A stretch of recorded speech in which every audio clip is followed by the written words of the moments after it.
Hey, he did. Yeah, all right, I wasn't great. sure. Good morning, everybody. Welcome to SJU. It's Monday. We're off to a great start. Ed lost his phone on the highway, and the Snyder Cut still exists. Let's get into it. Ed, Greer, Billy Business. That's the most Monday sentence you've ever said. It might be. It absolutely might be. Glad that you guys are with us.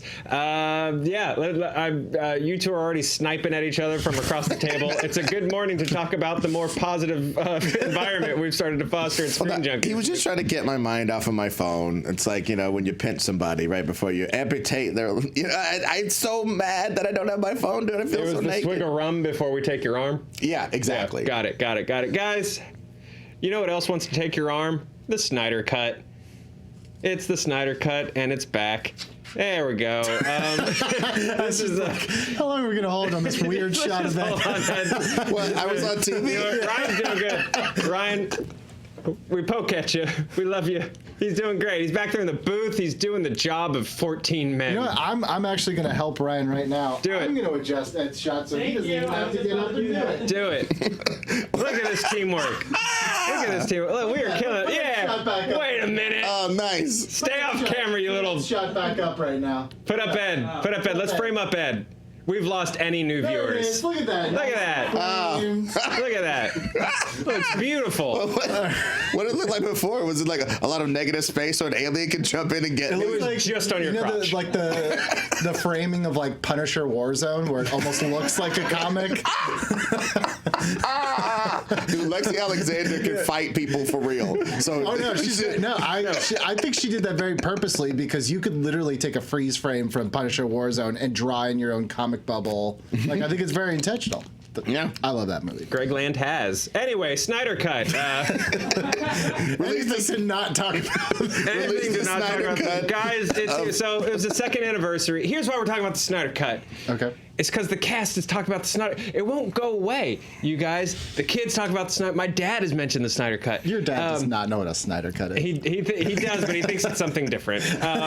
It's one of 4 haircuts sold at the barber where he gets his haircut. You get the Snyder, you get the Jim, you got your filet mignon, you got your tenderloin, and then you got your Snyder Cut. So over the weekend, the weekend got weird, right? Because like the whole cast of Justice League started going like, release the Snyder Cut, and like I understand that like the dude that plays Cyborg is like, yes, release the Snyder Cut. I want someone to see me as Cyborg. That was supposed to be my massive break. But then like Ben Affleck started doing it, and Wonder Woman started doing it. Ben Affleck was like.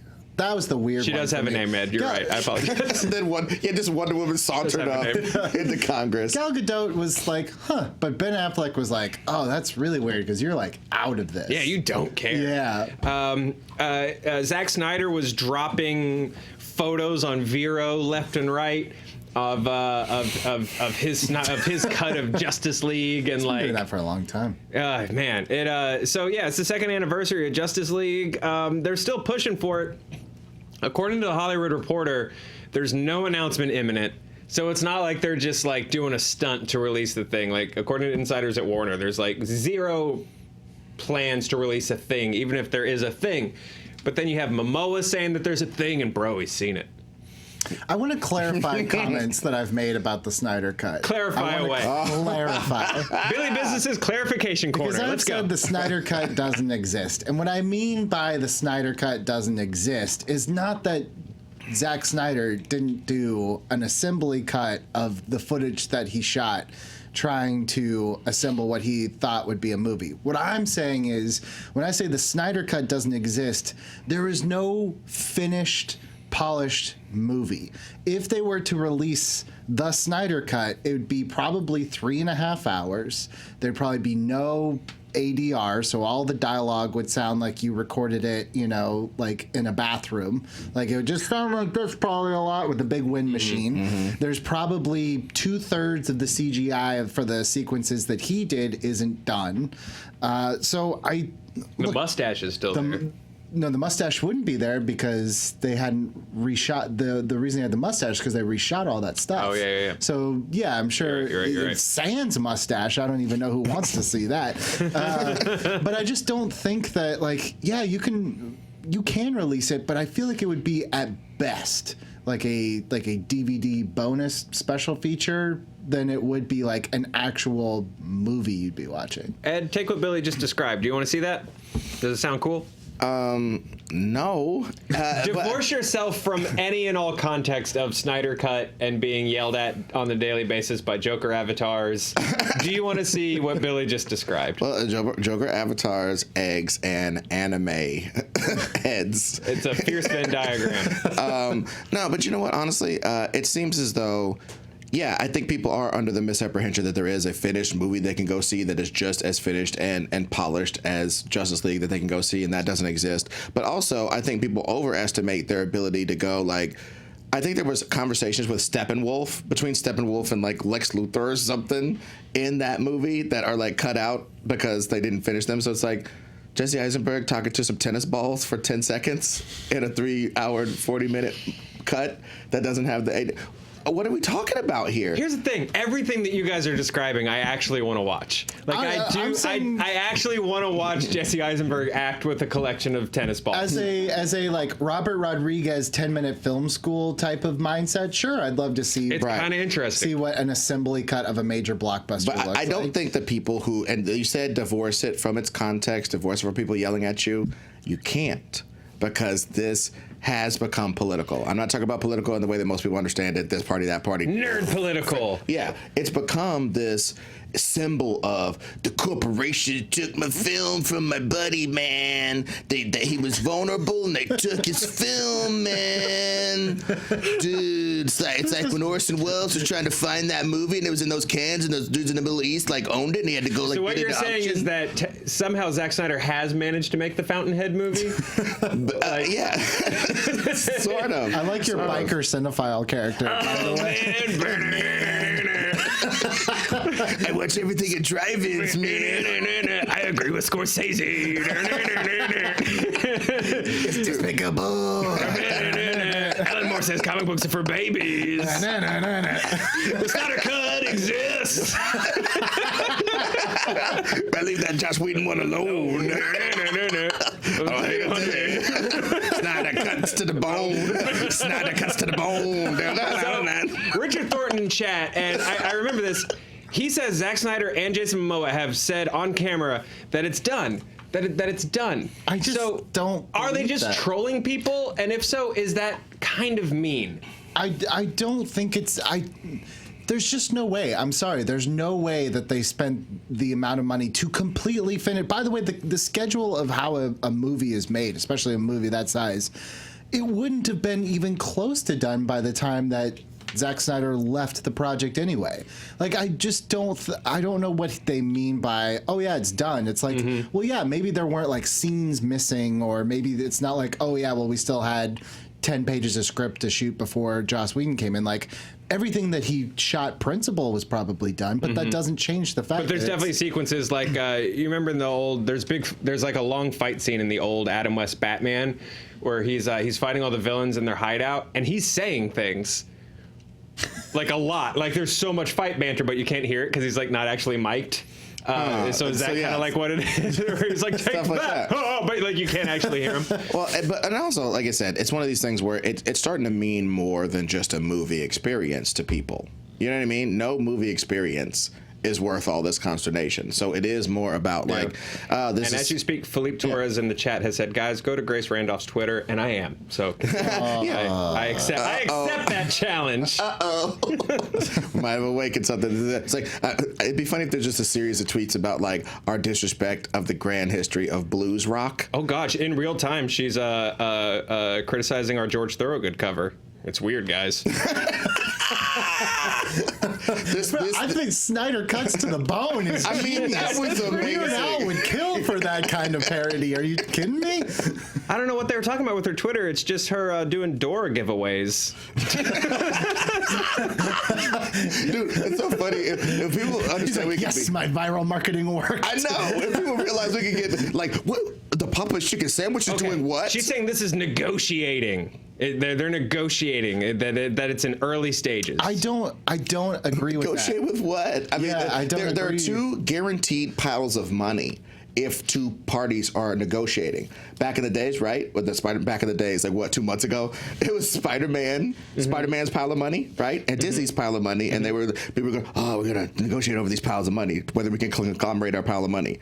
In this, there's no two piles of money. There's the money that Justice League made already, and what? How would they make money off of this new thing? I think the only way, well, this is what I was telling you in the car, like the vocal minority, because that's honestly what it is. The average person on the street probably doesn't care about Justice League anymore. The vocal minority, this is like if a studio was to pump major money into the director's cut of like Cutthroat Island. Like, you've already lost... You've already lost a ton of money on this thing. You're not going to put even more money. The only way I could possibly see them even contemplating, like, maybe is, like I said earlier a couple of weeks ago, on HBO Max. Like, I agree. That's the only play that you have left with this, and even that, I honestly think that, as loud as the Release the Snyder Cut fans are, I just don't think that's going to move the needle the way that they think they are. If they're just trolling, it's going to make me sad. Because I don't think it's that. I don't think it's that. I hope it's not. I don't. Whether it's a negotiation or they're just having some fun or whatever. But here's what I don't get about negotiation. Maybe I'm wrong. Like, didn't they got their money? What's left to get? I'm sure there's some kind of re-up where they can all figure out how to release a new movie featuring their likenesses. Like, But also that goes against, and also just like from a strategy standpoint, like think of all the hard work that Warner Brothers and DC has done since Justice League flopped, like to turn it around with Shazam and Joker, and now they've got new slate. So like to go back and revisit the thing that made you have to turn around and really check yourself seems asinine. Well, yeah, especially with Jason Momoa doing it. Like Jason Momoa swag surfed away from all of that. You know what I mean? Yeah. He's got his trident and like he's just surfed away from all of that, and for him to swim against the tide back into it, I don't understand. Gal Gadot, same thing. Freaking Wonder Woman 1985 or 4 or whatever. She escaped any association with the Zack Snyder stuff or anything. She already did a standalone movie that rocked, and then she's going to do another one that seems to be almost divorced from that one in tone. Almost Taika Waititi directs Wonder Woman, you know? I could see being in a cast and getting X amount of work done, right? You've been shooting for 3 months, you've been shooting 5-6 months. Something awful happens. And something really, like, again, like I poke fun at Zack Snyder all the time for a variety of reasons. The fact that just like his movie style, I like to poke at it. I like to poke at his fans. I like to poke at the fact that his arm is the size of me because he's done more push-ups than I have blinked. That said, something terrible happened to him and his family, and that sucks. But I can see, like, as a cast, like, well, solidarity. Because you bond, right? It's again, it's like a summer camp romance kind of thing. When like you're on, or summer camp friendships, like you are in the trench together, like every day making a movie. No one else has that experience that you guys had, and that's why, like, when you go back to school and tell kids all about your camp stories, they're like, I have no context for what the hell you're talking about, and you're like, but it was so real, man. I could see them being like, you know, someone had to take over and it went in a radically different direction. And, you know, I could see sort of feeling like, you know, you lost control of the vehicle and maybe wanting something that you did to work. But the one thing I will say is the only people, though, that can feel as though the entertainment product that came out was worse, far, far worse for that, is people who love Zack Snyder unabashedly, and people who may have been in that room making that. Everybody else, I think, goes, wow, I'm glad I got to see that goofy Russian family in the middle of Justice League, that they're all fighting over the parademons can beat up anything, but they can't get through these windows to get at this family.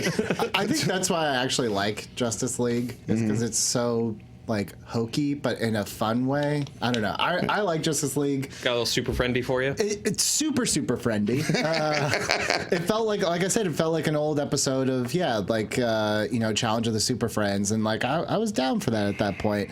Look, I just guess I don't understand why there's no way to win. I don't think anybody wins. Well, but that's why I said it was political, because it is really, when you boil it down, the minerals that are left in the pan after all the water is dissipated are people who respect artists, and the artists, by artists they mean Zack Snyder.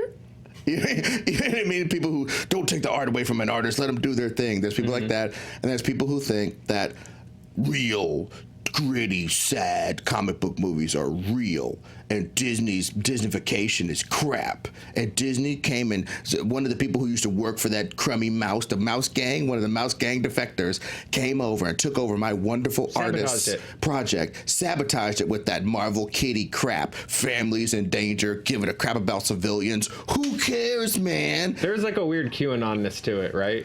There's a little, and again, not trying to get them involved with too much weird stuff, like throwing the OK sign wrong and stuff like that. I'm not trying to do that, okay? I'm not trying to do that, but I am saying... It is only Monday. But I am saying there are people who just, that's what they want. They want this movie and its edgelord, mean interpretations of gods on Earth. That's what they think superheroes are. Gods on Earth that have this Ayn Randian responsibility, a white man's burden, if you will, and they want to see their comic books through that filter. And they love Snyder's Randian leanings, and they love all that stuff, and they'll go to bat for it hard. And they don't want this kidification, Disneyfication in their superhero movies. They want it to be stark, and they want to read Dark Knight Returns forever. Okay, here's the thing. I agree with your end result, but I think I'm coming from somewhere very... I don't think you are an edgelord if you like Man of Steel, Batman v Superman, whatever. You just have a different taste. The point that I'm trying to make with the Snyder Cut is I just think for the amount of like, rah, we got to get this out in the public, when you get it, I just think you're going to be disappointed, because it's just not going to be what you needed it to be. It's not going to be what you needed it to be. It's not going to be fully finished. It's just not. I can't, as someone who thinks about this with a rational business brain, I can't imagine anyone at Warner Brothers thinking like, you know what, we didn't make money off of Justice League the first time, well, let's try again. It's like, no, like, cut your losses. You just made $1 billion with one of our other properties doing something different. Leave it behind, let it go. So I think if you just release it as it is, it's going to be a little bit of a disappointment, just because it's just not going to be done. And I think I sympathize wanting to see what it would have been and what it could have been, and finishing out that whole kind of vision, but I just don't think it is. To quote Luke, I think the smartest thing he can do, a book. I honestly think the story of the Snyder Cut, boom, like behind the scenes photos, like the process, like everything they did, like anything you can put together. I think a really cool that could actually like really satisfy like a cross section of people, like hardcore Snyder fans, just like film buffs who would actually be into seeing like production journals and stuff like that. I think that would be really, really, really cool, and they could sell it for so much money. Well, and plus, I think people don't recognize that the Snyder problem, if we want to call it that, got worse over time. I maintain that Man of Steel is not terrible. Man of Steel was just an edgier, not edgelord, but edgier version of Superman's upbringing. It wasn't so much apple pie. It was like, that apple pie, there's a cost. Yeah, there's a cost to this apple pie. There's a cost to these fields. You want God, I wish that line of dialogue was in the movie. American is apple pie. Apple pie gave me diabetes, Clark. That apple pie is going to cost you, Clark. Like it cost my leg. Dude, I mean, Man of Steel is basically Pa Kent sitting Clark Kent down and going, freedom isn't free. It costs folks like you and me. I don't think you could qualify Kevin Costner's Jonathan Kent as Pa. He does not earn the distinction of Pa. Hey, I'm Johnny Kent. I stick up for myself. I look out for myself. I'm number one, baby. Let those kiddos die, baby. Johnny Kent. I work for the Mouse Gang.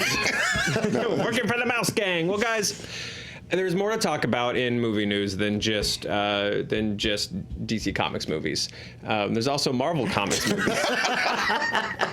I want to talk about this morning because mainly just because it's you guys, and you guys are comic nerds, and I thought it'd be fun to speak on this a little bit. They've done some casting for the Loki series on Disney Plus. Sophia DeMartino has joined the cast as Tom Hiddleston's co-star. They haven't announced what the role is, but there's a lot of speculation close to the production that hints that she'll be playing the female version of Loki, which then I think gives us like a pretty good look at like what the show's going to be about. And I just kind of wanted to get y'all's thoughts on that, just because, you know, there's a lot of cool incarnations of Loki, right? There's the kid Loki from Young Avengers. There was female Loki for a long time. You know, I probably would have been like, that's not what they're going to do. Yeah. But when they announced that Natalie Portman was coming for Thor and that she was holding the hammer, I was like, you know what? Maybe they're just like, that's the next wave. Is like, you know, you made a point a while back where you said, like, for whatever reason, the movies have been thoroughly stuck in the 70s and 80s comics. Maybe we're jumping ahead to the mid 2000s, late 2000s now. With our comic book storylines, because with, you know, a female Thor, now with like this Loki stuff, that's exactly where we were around, like, I don't know, 2013, 2014, the Marvel comics. So maybe that's kind of gives you a clue as to like where the next phase of Marvel is going. Yeah.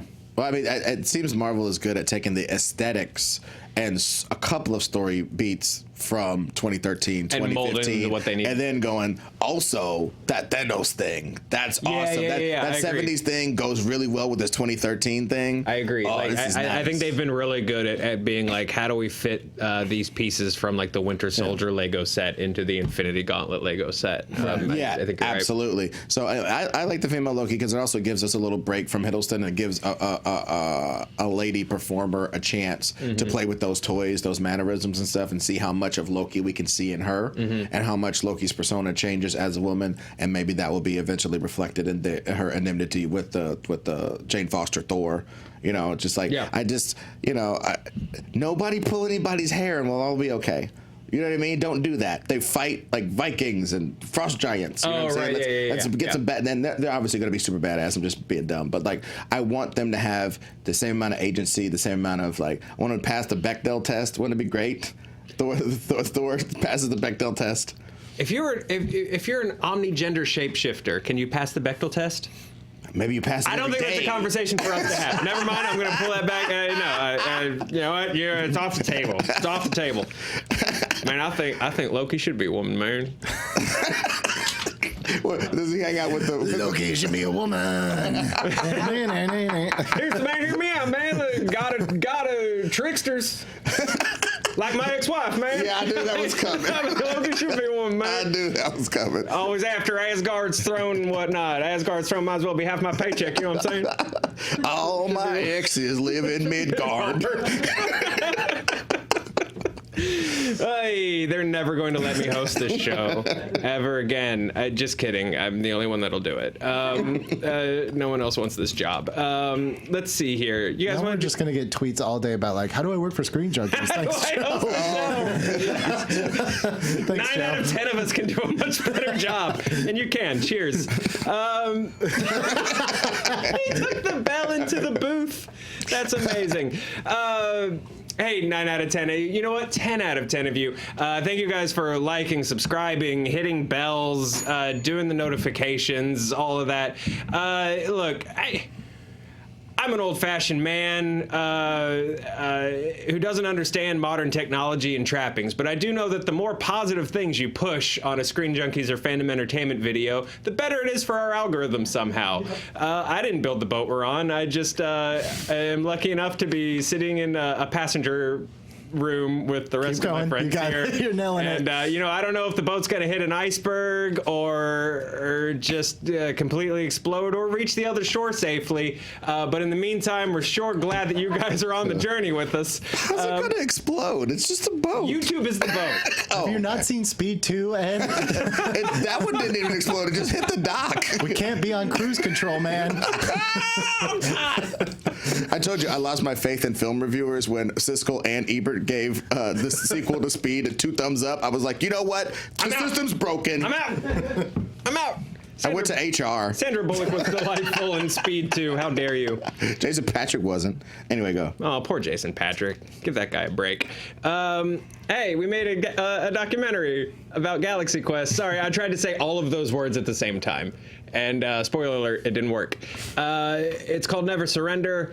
It's been our big project this year. It airs on it's screening on November 26th via Fathom Events. They're really trying to stick the landing on this one, you guys. Thanks for hanging in there with me. Thank you guys so much for supporting this thing. It's a Screen Junkies movie. We made a movie. Insane. Isn't that dumb in the best way? We made a movie. We made a movie in theaters. It's going into theaters.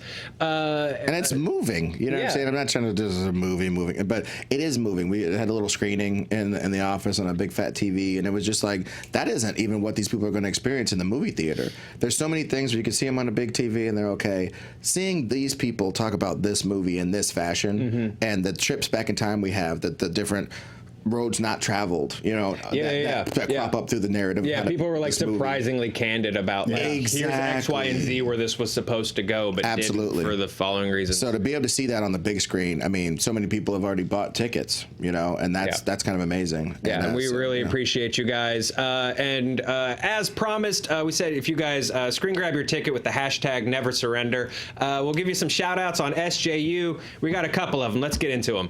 Robert Hardy, at Pard Hardy. Is it? No, it's Pardee Hardy. I gotta remember what I said about Indiana.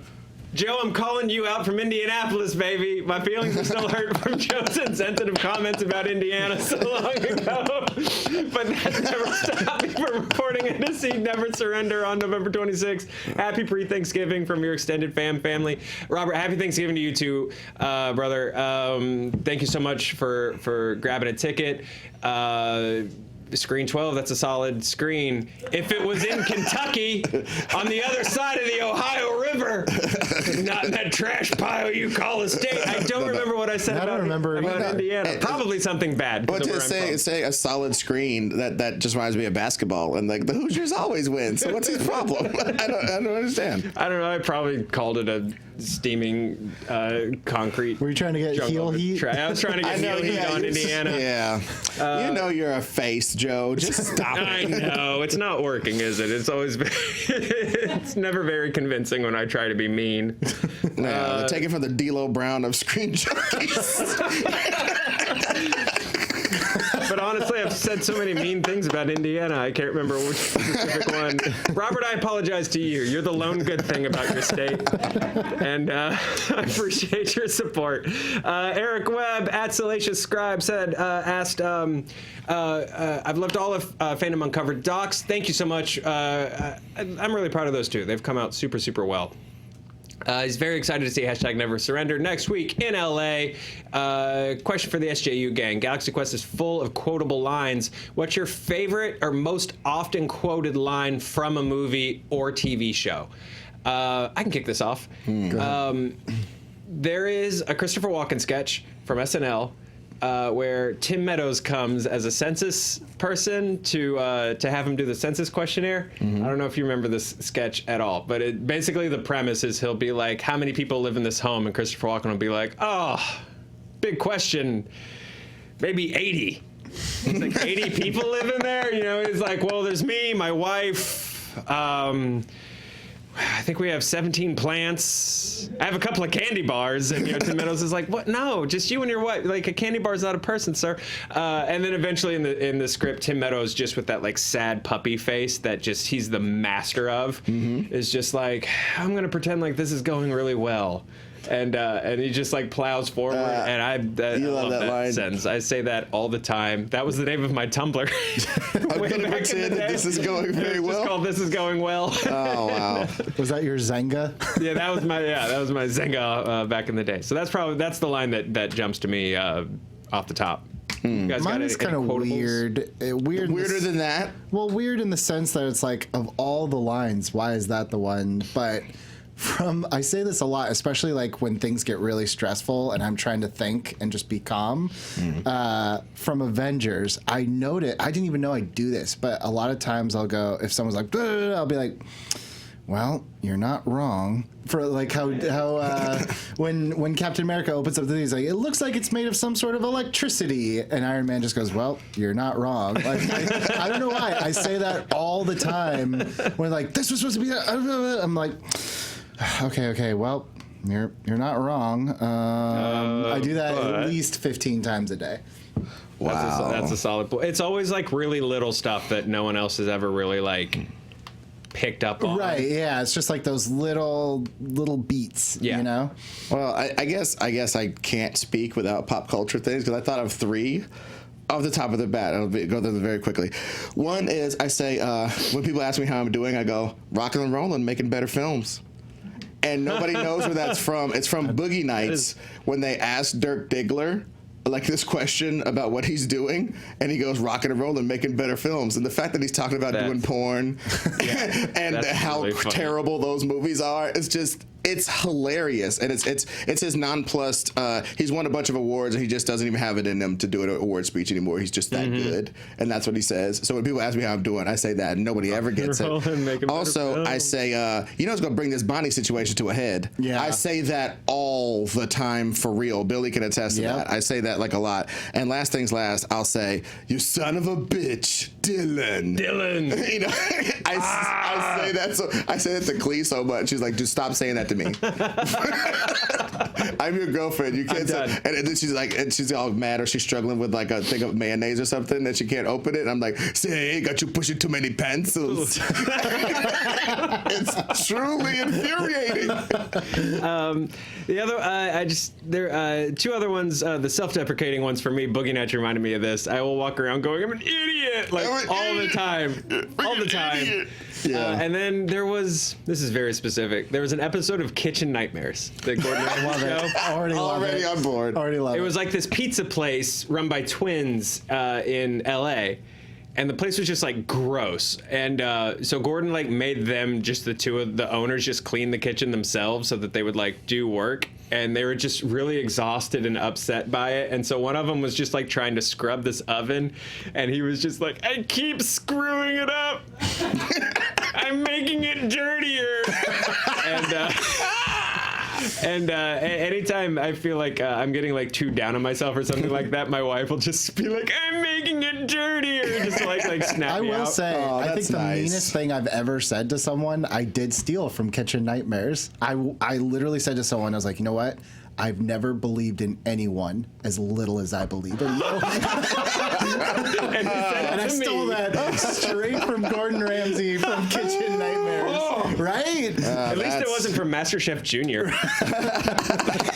That's horrible. Ew. I only get good stuff from Food Channel stuff. Like I watched this one, Guy Fieri went out to this pizza place, and they cut to this black guy, and he's got Rick James braids and a polo shirt on, and this dopey smile and a thin mustache, and he goes, "This pizza is amazing." The funniest thing I've ever seen in my life. I had it on my DVR for like 15 months. I had 7 seconds of Guy Fieri on there, and this guy, "This pizza is amazing." So now when anytime we have a good pizza, it's like, "This pizza is amazing." Isn't it frustrating that you can work so hard to craft like the perfect joke? This dude just like blows anything you've ever done like, out of the water. Death Star. So frustrating. Third one, Katie Lee Robinson asked, "Hey, 2 years ago, you guys rebooted your brand to go in a more human-centric, helpful to society direction, which is actually what it says on our org chart as part of the Fandom like family company. It says Screen Junkies : more human-centric, helpful to society. Very specifically, we've seen this with your promo, Stack Up, Women in Film, etc. How else is this new direction guiding your choices now? Well, small question. I don't know. I think in a lot of different ways. Sorry, that's not the whole answer. But I was like, a lot of ways. Moving on. Well, I think I don't want to speak for you, but I think even just the course of like how we talk to each other on these shows, it's a lot less like fight me, mm-hmm. and more like let's talk it out. You know, I think it just starts with stuff like that, and that's kind of what makes movie fights, I don't want to say difficult, but a different show than probably what it used to be back in the day, because we're trying to find the fun again and trying to find the stuff that connects us rather than divides us. Because now movie fights, or the concept of fighting over pop culture, is just feels like so weird. It just feels like, oh, we do this all day anyway. Like I think Fandom's all about celebration, and I think that's why it was such a natural fit, was because we were already moving towards celebrating things instead of just being angry. Yeah. Oh yeah, and I hate that I guess I'm part of that. I not hate that. I'm part of, like, dude, it's a show. Like we're getting, you know what I mean? Like I was talking to the Lyft driver going on in, and I was like, I am a narcissist. I like to talk. I love to talk about stuff. I don't like to fight anybody. Literally why you're Ed, I drove you today. Please don't refer to me as your Lyft driver. Well, it was just a nice favor. What'd you rate him? What'd you rate Billy? Dude, first of all, I lost my phone, so 0 stars. He did help me look for it, so 3 stars. But then I didn't find it, so 0 stars. Ed pinged his phone on the Find My iPhone. He's running across Sepulveda, which is a very busy street, like Bowfinger. Heavenly God, pulling up his pants, running across at 9 in the morning, the busiest street in the valley. Oh my God. Dude, I was on the ground looking under cars from my phone. It was like, wow. That's why we were late today. Honestly, that's exactly why we were that really is. That really is. But it's all good. But the bottom line is, I love the fact that now some of the new fans are embracing the kayfabe of what we're doing, which is, on movie fights, it's just an exhibition of verbal linguistics, not necessarily this whole like, oh, you got to win this, you got to win that. Because honestly, what do you win? Where's the no prize?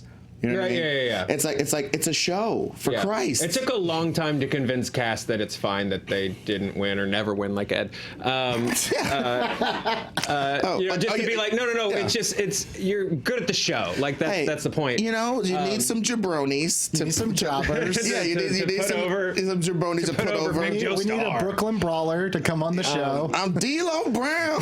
But told your ass. But movie fights aside, not to just like dog. No, it's not movie fights. Just programming. Even in the programming, there's more thought in how you guys produce your stuff. There's the appropriate level of snark. You know what I mean? And I feel like overall, we won't always be able to do like massive swings like we were for women in film, and that's just, as much as we want to do those a lot, the reality is there's like only so many of us, and it was a big thing to put on.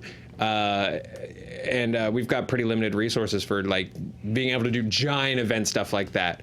But one way we've sort of tried to change that culture up a little bit is, instead of worrying about like, oh, well, what's our next big swing gonna be, we can take little baby swings on SJU every day. And I honestly feel like YouTube's the Wild West, and like you don't have to work for it to be stressed about the state of digital media and stuff like that. But like, it's crazy out there. Like 2-3 years ago, like this stuff was like, everyone was like, oh, this is the future. And now I have no idea.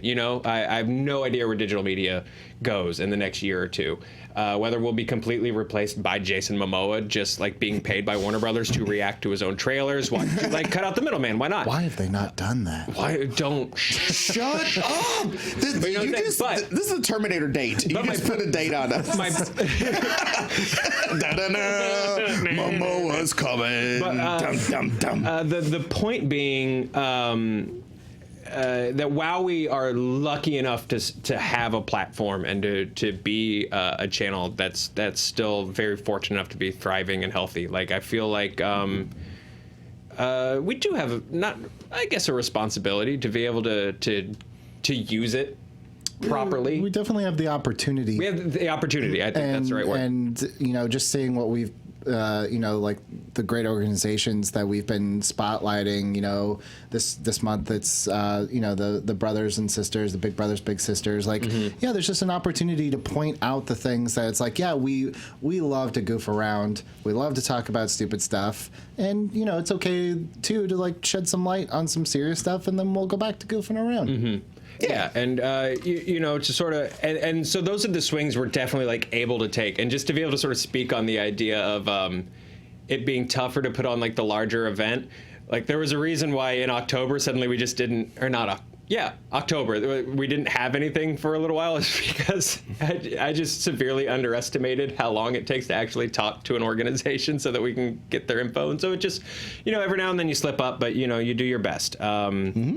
But giving our friends and coworkers that we work with all the time and love more opportunity to shine, making sure that there's not just an Ed Wednesday, that like there's at least a couple of Ed days, and then you can let like Danielle Radford step up. I've loved watching Danielle like get to grow as a host, just giving more opportunities and just having some funs. Yeah, we're having more fun. I would say that's we're having fun. That's what we do here. Yeah, if you notice the difference, it's the fun. Yeah. Yes. If you notice the difference, it's fun. So yeah, that's great. And big brothers and sisters, thanks for shouting them out. Hey, Katie, thanks for asking that question, and let's just transition into big brothers, big sisters. We've been. They're not necessarily tied to pop culture or any kind of fandom or something like that.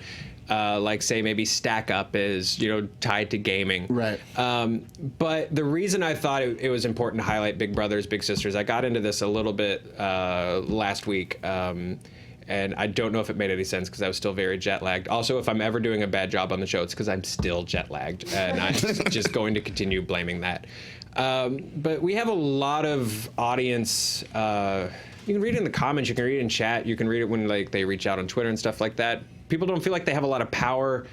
They don't feel like they're really like connected to anything, or that they can really do anything positive or healthy. And I think this is something you can do. I think Big Brothers Big Sisters is such an easy way to discover how much you have to offer someone. Yeah. Well, when you rediscover your value, you can enhance somebody else's value, because all of a sudden some kid can see someone like them or someone in the genre of person that they are doing stuff and interacting with the world and being okay with being a grown-up. And like there's a lot of see it, you can be it. In this thing. And you said, how do we tie it to pop culture? In pop culture, every great hero has a great mentor. Yeah. And this is kind of trying to approximate some of that for some of the kids who are underserved in that mentorship capacity. Yeah, well done, Ed. See, you're not just here for the hot takes. Man. Yeah, sometimes I think you guys can replace me with a can of paint, and sometimes I don't. Well, you were at least a Bear brand one coat. Lifetime warranty, beautiful matte color interior paint, Ed Greer, and thank you for being here. And on that note, I don't think I could sum it up any better. If you're interested in volunteering or just getting more information, visit bbbs.org. They're nationwide. I think they're worldwide at this point, but it's a place where you can really do some good for yourself and some good for your community. So we encourage you to do it. We got a couple minutes. You guys want to hit some fan questions? Yay. Let's hit a fan question. Hey, there he is. Young Song asks, longtime fan, love y'all. First time fan question. If you can have Kevin Feige reboot or create a new shared universe franchise, what would it be and why? Go. Okay, I love you, Young Song, but your question is fallacious because we are assuming that Kevin Feige created the Marvel Universe, which he did not. And I'm not trying to be that guy like it was actually Jack Kirby and 5 gnomes. I'm not trying to do that. I'm just saying like You're a little. No, I'm not. I'm just saying like the talent to take an extant universe and translate it is one talent. The talent to create a universe. Well, I think that's what they're asking. Well, what is he gonna do? Freaking, what's left? Tarzan? He's gonna make Tarzan cool now. Many have tried.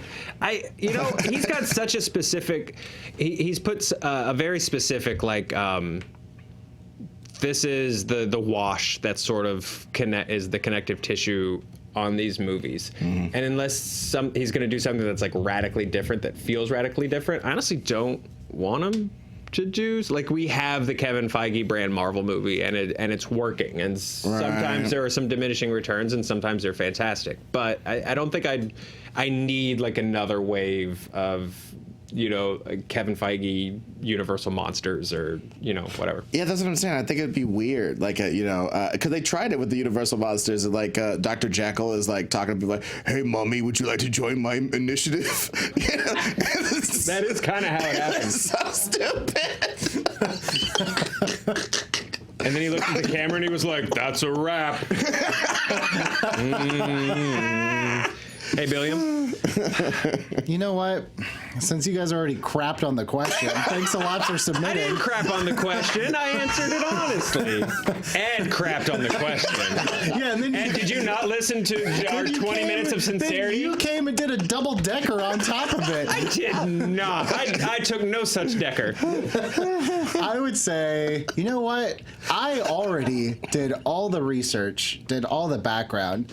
Cinema TV. Let's reboot the TGIF universe with Urkel. Just Feige going through and making the Urkelverse, because he's already had his hands in Full House and Boy Meets World and Sabrina the Teenage Witch. We tie them all together. We make the new rebooted TGI-verse. Okay. Okay. Thank God it's Feige. Thank God it's TGIF. Boo. Oh my God. Oh God. Oh man. Step by step. You laid it out. Fresh start over. Different every day. Oh my God. As I go on a roller coaster. Okay, I have a B-side. I have a B-side. He does that long dormant Disney universe with like Mickey and Goofy and all them. If he can make them into a team, like I guess Scrooge McDuck is Tony Stark. He's like, I got all the money, and he's got a Scrooge McDuck tower that they go to, and like Gizmo Duck and all those guys. They all Like you doing the ducks? And Darkwing Duck. They all have like all the ducks and all like the beagles that hang out with the ducks. Because I guess they're self-hating or something. I don't know. Anyway, I don't understand how segregation in the animal world works in the duck world. No, but bottom line, what is bonkers? What animal is bonkers, and is he included? I didn't know that Bonkers was a thing. Somehow I missed Bonkers, but we were scrolling through Disney Plus yesterday, which, by the way, upset me a lot because I have a hard time choosing something to watch because my brain will just be like, do I want to watch this now? Do I really want to watch anything? Do I really? Because my brain's dumb. But I was like, for the rare moment, I was like, you know what I want to watch right now? The Mighty Ducks.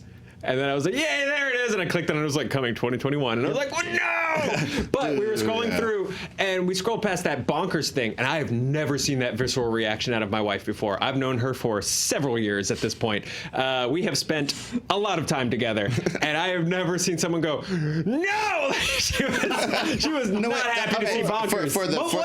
For the five viewers who don't know what the hell you're talking about, me included, what is Bonkers? Bonkers was, so basically after the success of Who Framed Roger Rabbit, they wanted to come out with something kind of like where humans and cartoons, even though it was cartoon humans, were kind of all in the same universe. Well, they couldn't get the rights to Roger Rabbit because it was all very messy with, Amblin. So they created Bonkers, who is kind of maybe a cat or a dog or something police. He's a police animal, and he works with a human detective. I don't know. Are people saying in the chat, what Bonkers is. Probably. He's an anthropomorphic something who is a cop in Toonland, but it's definitely like Dollar Tree Roger Rabbit. Well, so somebody calls, he's like, you work for the cops, you're a pig. No, actually, I'm a snazzle floozle or whatever the hell I'm supposed to be. It's definitely an animal, but I don't know what it is. Release the Bonkers cut is what we're trying to say. Guys, thanks for watching. Thanks for hanging out today. We'll be back tomorrow. Make sure you watch. It's a bobcat. It's a bobcat. It's a Bonkers bobcat. Bonkers the Bobcat. Sure. Oh, speaking of Disney stuff, on Nerd Goat this week we have Abed Geith of Rick and Morty doing Donald Duck. And if you think somebody can't talk about Donald Duck for an hour, you might be right, but we tried anyway.